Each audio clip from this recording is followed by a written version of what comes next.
Hello and welcome back to R&R on Sports. And of course, we call this segment I Conversation. Icons, baby. Icons. And today the icon. Wait. No, bruh. You don't listen. Why are you interrupting? For a Louisville champion, so rude. Champion, only Louisvillians get to announce a Louisville champion, introduce a Louisville champion. So listen, man, nobody from Memphis will ever get an opportunity to introduce this brother. Listen, y'all, this is NCAA champion, Final Four most outstanding player, Wooden Award winner, consensus first team All-American. Listen, man, he is also my hero, second pick in the draft, rookie of the year in the NBA in 1981, retired jersey from Louisville and Utah. We talking about none other than the king of Louisville, king of the West End, Darrel, Dr. Dunkenstein, Griffith. What's up, fellas? What's up, my brother? How y'all doing? Man, wonderful. Absolutely wonderful, man. Doing good, man. This is an honor, man. I'm trying to contain myself. Okay. This brother literally is the reason why I love hoops so much. Because, see, you got to understand, Louisville, University of Louisville, was the city of Louisville's pro team.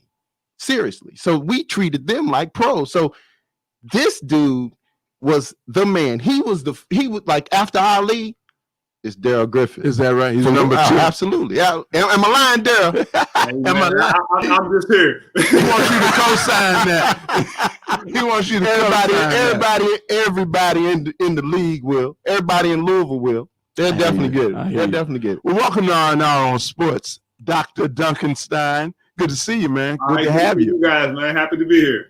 I'm telling you. So, man, you got to tell us the journey. Male high school, University of Louisville, Utah Jazz. Kind of give us some color in between how you end up from at Male to Louisville, then all the way out there in Mormon. And I got to tell everybody that's not familiar, when they say Male, it's M-A-L-E, not Male high school, not M-A-I-L. Male traditional high school. I'm sorry. I would have to back it up to my elementary school. When I went to school, the years I went to school, elementary school was grades 1 through 6. Okay. And junior high was 7, 8, 9. Mm-hmm. High school was 10, 11, and 12. Mm-hmm. Okay. So I went to elementary school, which is about 4 blocks from where I grew up at, called Virginia Avenue Elementary, which they changed to Jesse R. Carter my 5th grade year. I left there and I went to Duval Junior High School. And Duval Junior High School was the dominant junior high school in the city. The team that I played on supported all the city high schools with talent. Absolutely. We went to Male Central. Right. Went to Shawnee. But all the talent came from Duval Junior High School. We used to have a junior high school league at Male High School on Saturday mornings where all the city junior high schools would play. Mm-hmm.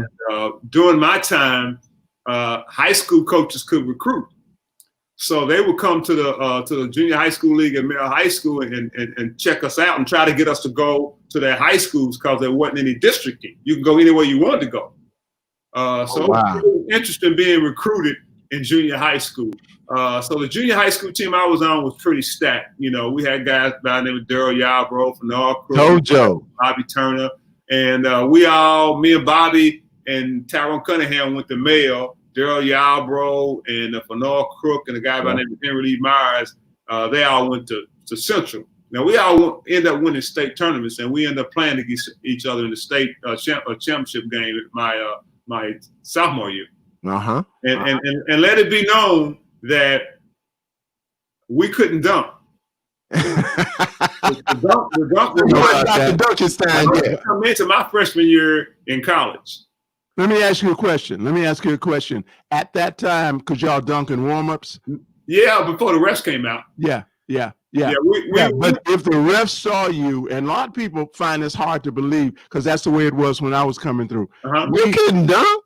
No. Man, whatever, man. What are you talking about? Man, you don't know nothing about me. Bro. Anyway, if you, to your point about before the refs came out, if they saw you, the first year, my sophomore year, you could dunk in warm-ups and nothing was said. My junior year, however, if you dunked in warm-ups and the refs saw you, they would literally start the game off with a tech. Yep. Yeah. That was how That's they how did it it. was. So Well, what we ended up doing is we just sent our trainer to the door where the refs would come. Let you know. And he seen the refs come, he waved the flag. no more dunk. Let me ask you now. This is the brother who actually made famous the 360 dunk in a game. So when was the first time you did a 360 dunk in a basketball game? Let's back it up. When I went to University of Louisville in '77, they just reintroduced the dunk. Okay. So that was an opportunity for me. My eyes just lit up because you could dunk in the game. We were never able to do that. Right. We that team from '77 to '80, the year I graduated, we were called the Doctors of Dunk. Now, people don't understand that before Five Slammer Jammer and before the Fab Five, it was a Doctors of Dunk. We're the team that put the dunk on the map. Mm-hmm. We became the team that everybody gravitated to because we had a lot of high flyers on our team. Real quickly, for the youngsters that are listening, okay, explain to them why we couldn't dunk. You couldn't dunk because Lou Alcindor. There you go. He was 7'2", and they took the dunk out for 9 or 10 years because he was just dominating. And then the NCAA made a ruling where the dunk was illegal, and they put it back in. Unfortunately, of my freshman year in college. As we sit here many years later, ain't that something? Ain't that the craziest thing? Nobody would imagine that anybody would do that. But that's how they've been doing. Folk who look like us all the time. Change the rules. Literally. Actually, we there's a producer in California. We were working on a documentary before the COVID. Is that right? Came. We were working on a documentary called Dr. Dunkenstein and the Doctors of Dunk. And we're going to talk about that. What we're talking about now, how the dunk was taken out of the game of basketball, how it was reinstated, and how we changed the game because we became a road show. Unbeknown to us as players, just want to play and dunk the basketball in the game. But we had a lot of high flyers on our team, and they're gonna do a documentary on that called Dr. Dunkenstein and the Doctors of Dunk. So we'll probably resume the filming and stuff once this virus dies down. Yeah. So listen, this is R&R on Sports, and we're speaking with Dr. Dunkenstein himself, Darrel Griffith. Darrel, listen. You were highly recruited out of high school. I mean, seriously recruited. I was in high school player of the nation when I came out. If not Louisville, where? Where was the place that was the number 2 place? Well, I had a pro contract offer straight out of high school. And that was with Kentucky Colonels, right? There was a Colonels. I can't think of the NBA team, but my dad wasn't having it. Oh, really? He wasn't having it. He said he was going to school. So it came down to Louisville, Michigan. Oh, wow. Yeah. So I was probably the night I decided, I was up and I went in the kitchen and my dad happened to be up. And I said, Dad, while you up, I want to let you know I made my decision. He said, where you going, son? I said, I'm gonna stay home and go to the University of Louisville. He looked at me and said, I knew that, and walked away and went on back to bed. I knew that all the time. Now, something that was always rumored was that there was a package deal. There was you, Coach Wade Houston, and Bobby Turner. Was that a pack? Can you shed any light on that? Whether it was a package we started out at Virginia Avenue Elementary School and went to Duval Junior High School, and then we went to Male High School. So we were planning on going to the same college together. But what ended up happening is the University of Louisville ended up signing Coach Houston as an assistant coach before we even signed. Oh, really? Coach Houston was the first African-American basketball player for the University of Louisville's basketball team. Right. And so they ended up signing him as assistant coach. And so it was just me and Bobby left. And I made Bobby made his decision before I did. And Bobby signed with Oklahoma State with Steve. Really? Steve Smith and Shawnee was assistant coach to Honeybee. went to Oklahoma State and coached. And he had already had Darrel Yarbrough and Wayne Golden and Ronnie Daniels down there. Wow. So Bobby signed with them, but the rule states that you signing a letter of intent is not valid until your parents sign. Oh, so I called Bobby up and said, man, what's the deal? He said, man, I don't know. He said, I don't know if I really want to make his decision or not. So the University of Louisville found out that Bobby's daddy hadn't signed the letter of intent. Oklahoma State knew that his dad hadn't signed a letter of intent. They didn't know where Bob's dad was at. It's like, I was trying to find So Mr. Turner ended up, he was out of town. He ended up servicing and signed the letter of intent for Bobby to go to the University of Louisville. Wow. Dr. Dunkenstein. Griffith, we're so glad to have you, man. We're going to be back for more on the other side. I mean, we're going to get into it. man. We're going to get into the dunk contest. Okay. Man, listen, don't be stopping me when you talk about Louisville, man. It's Louisville. We the city of champions, bro. Don't be hating, gotta man. Try to control. This boy has lost his mind. Having you here, he has lost his mind. But we'll be back for more on our own sports right after this.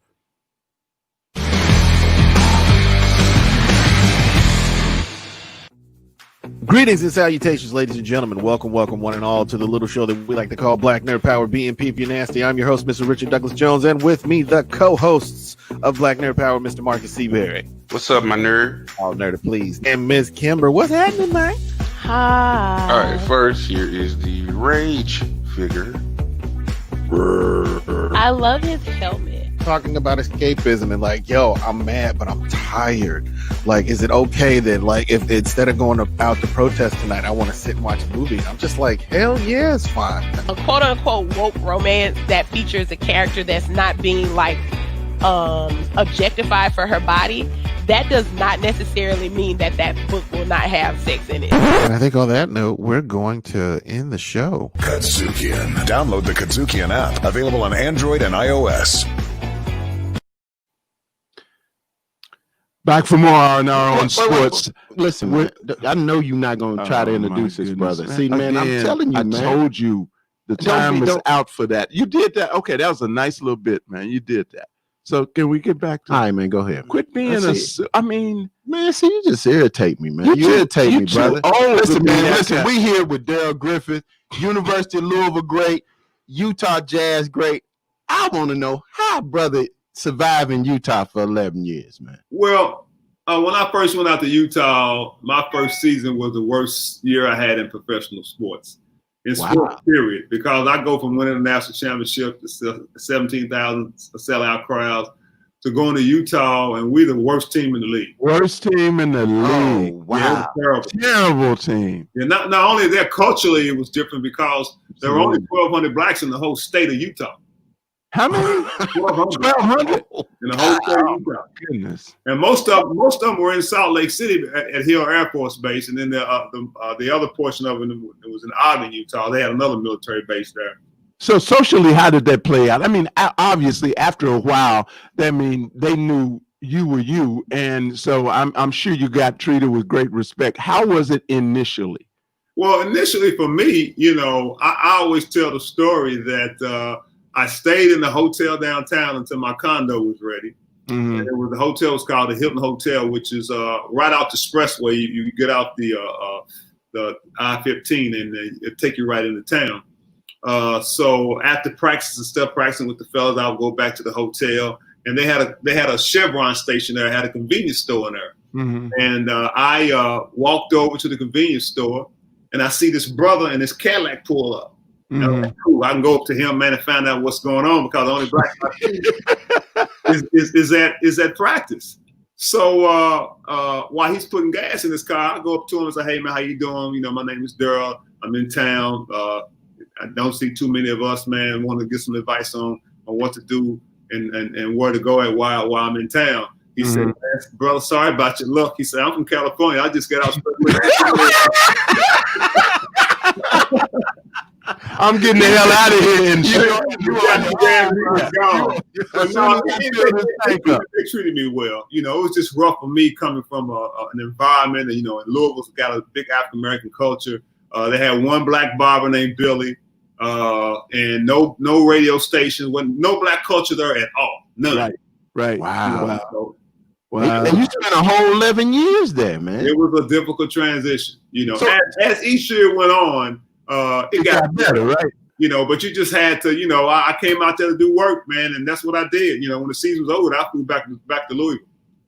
This is Iron Iron Sports, and we're speaking with University of Louisville and Utah Jazz great Darrel Griffith. So talk a little bit about the transition, how you guys kind of came from worst to first.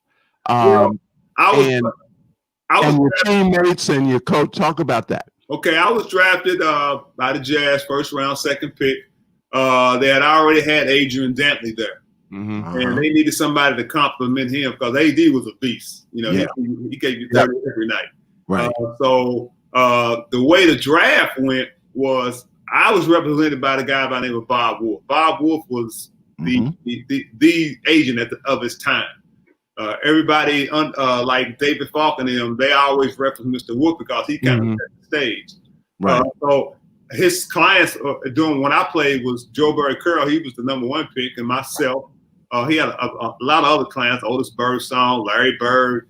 Mm-hmm. But anyway, initially, the way the draft was supposed to go down, Mr. Wolf, at one time, he had represented damn near all of the Celtics. And him and Red Auerbach were real good friends.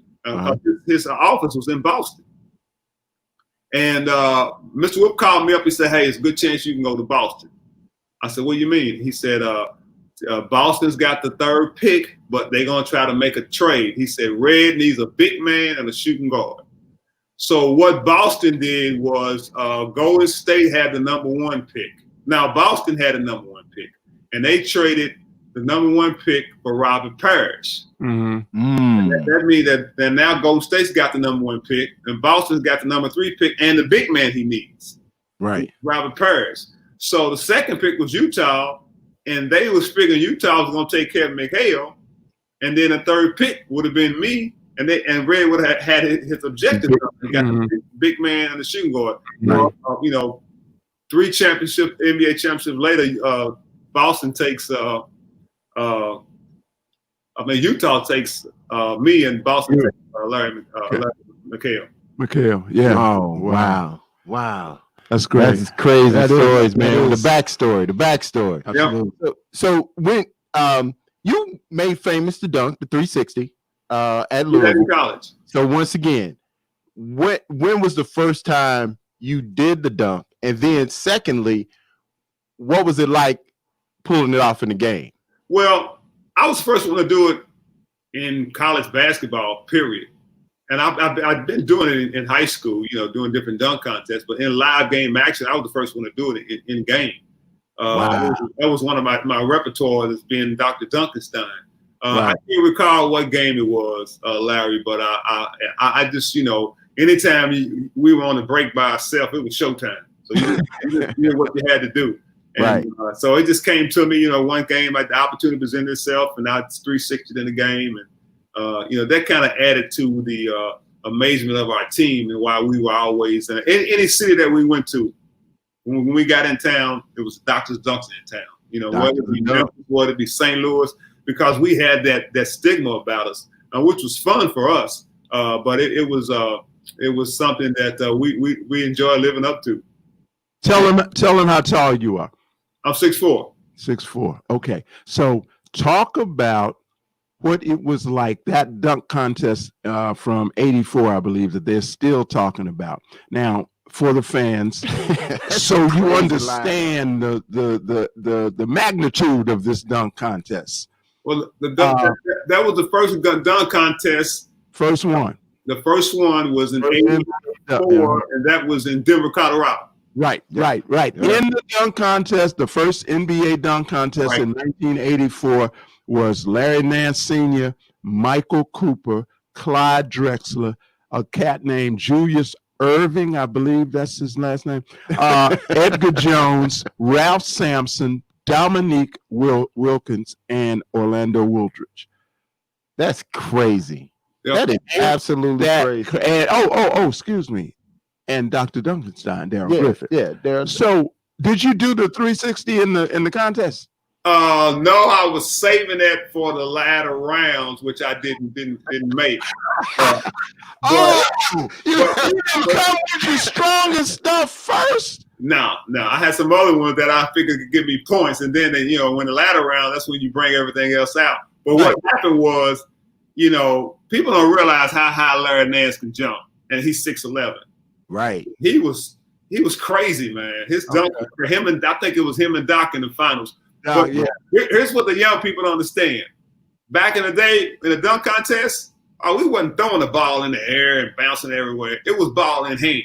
Right. Everything was ball in hand and created with the ball in hand. Right. We didn't bounce the ball. We didn't throw it up in the air and let it bounce. We didn't jump over no cars. We had to have the ball in hand. Well, listen, Darrel, you also was a big portion of people talked about the fact that you couldn't palm the ball in college. Now, listen, bro, I saw you at the dunk contest. There was several times you bounced the ball and palmed it. So you stopped it. Did your hands grow once you went to the pros, man? It's called stick 'em. No. Seriously. Listen, when you were warming up for the dunks, I couldn't use it in the game, but in dunk contest it was all cool to use. But we had stick 'em, and you put it on your hand, help you grip the ball when it was slicker and wet, and that helped us help me grip the ball at the time. But I could never palm the ball. Now, were you? Wait a minute. As I look at these cats, were you the shortest guy in the contest? Yep. Yeah, but he also had a 48. Oh yeah, He had a 48-inch vertical. But these cats could fly. Yeah, they could literally fly and soar. That's Clyde Drexler, man, Dr. J. Dr. J. Oh my God. And Larry Nance won it. So Larry Nance won it looking in the rim, man. He was doing some crazy stuff, man. Yeah. Well, listen, man, let's fast forward to the day. Where do you think you would play coming out of college with positionless basketball? You got, I want to ask you what you think about positionless basketball. Well, it basically is professional sandlot. That's all it is. I like that. It's professional sandlot. That's how everybody plays in the playground. You go on the playground, everybody's playing that way they're playing now. Right. It's so much supreme shooters. The game is so much exciting. You got so many people that can shoot the basketball. The big men are so versatile now. With KD be able to shoot the basketball. I mean, if you're a big man now, you got to be able to shoot the basketball. Yeah. Then you got to be able to defend. And what it does is that when you take a big man from the basket, he could be 7'1" with a wingspan, but you take him away from the basket and he's 6'6", 6'5". Right. Because you gotta give up something because the guys can go around you. Right. And we used to, there was a term that was always used in professional basketball. It was called draw and kick. Penetrate, draw, the man come through, you kick it. So when I broke, I'm gonna give you a scenario about 3-pointer. In '80, when I first got to the Jazz, my first 2 seasons, I shot maybe 30, 40 3-pointers. And my coach, Frank Layden, told me in the '84 season, he said, you got range. He said, we're going to utilize that line. That line is out there for something. So I broke the NBA 3-point record in '84 when I made 90 for a season. Then I broke it again in '85, making 91. Okay. And that's not points. That's 3. Right. They made so the 3-point has just increased and increased and increased. So now that you got the 3-point line out there, and you'll stretch the defense out, and the philosophy is that everybody shoots the ball from the threes, then you got to defend out on the floor. So the big man's got to go away from the basket and defend. So that's why it's so much more exciting now. Everybody's getting to the hole because you really don't have that one rim protector unless you got a guy that is stable in the block. That's why you want big mans like Anthony Davis and that can spread the floor. Right. Look at the Greek. He's taking it coast to coast. Right. AD can shoot 3-pointers. That's why That's why it's so valuable to have a big man that can shoot now. Absolutely. Wow. Absolutely. So 11 years in the league for you. what's your life like now? Tell everybody what Darrel Griffith's life is like now. And not right now. I mean, everybody got the same life. Everybody got now. the problem. They be at the house. Well, I can tell you as a former player playing back in that era that we sitting back, all the former players sitting back shaking their head and just wondering like, man, if I was playing now, what would my contract look like? Because these guys' contract is sick, man. I mean, you should be an 8th, 9th, 10th, 11th man on the bench and making $12 million a year. Right. And that was unheard of back when we played. What was your largest contract? My largest contract was my last year. I made $1 million a year. My last 2 years. Okay. But and that was big money. That's huge money. But if you would look at my stats compared to the guy's stats now, I'd have been a max player. Absolutely. Absolutely. So we tease each other about that. Some of my teammates will call each other when doing this free agency and see all these guys signing for these big numbers, and we'd be like, wow.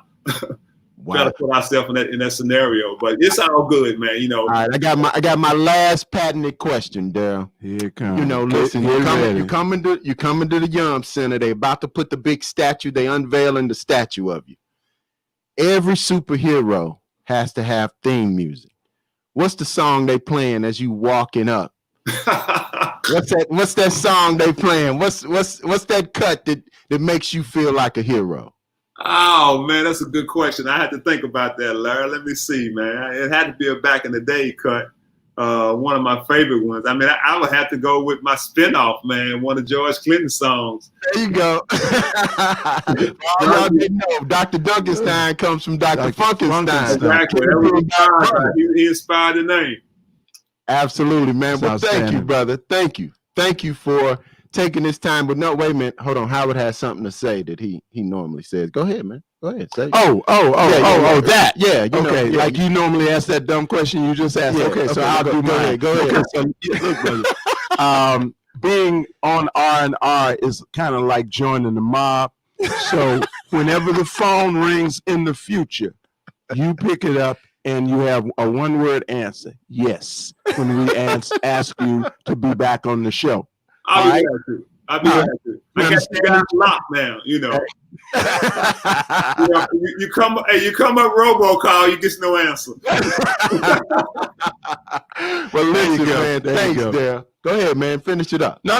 We're done. I appreciate you being here, man. It's fantastic being here with you being here and just teaching, man. And people have to be, especially younger people. We love the opportunity to expose them to real players. The greats, man. The greats. Real greats. It was real difficult for me not to just fan straight out, man, because I'm serious. You did. Well, I mean, what you call what you did? I'm trying to maintain myself, man. This is like a moment with my hero, man. All right.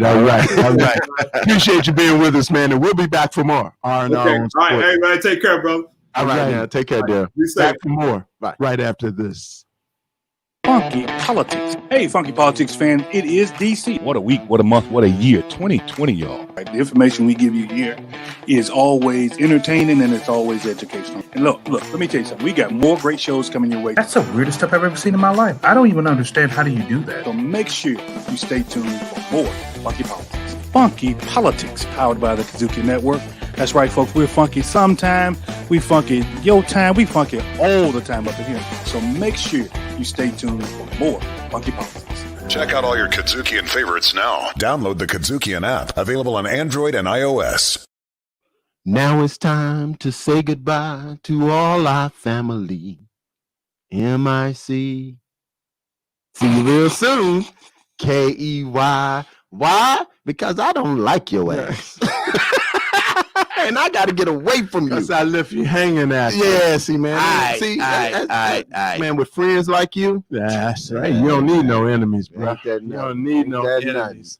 I don't know what I want to go out with. I am going out with some very, very interesting expectations. Okay. I want to see.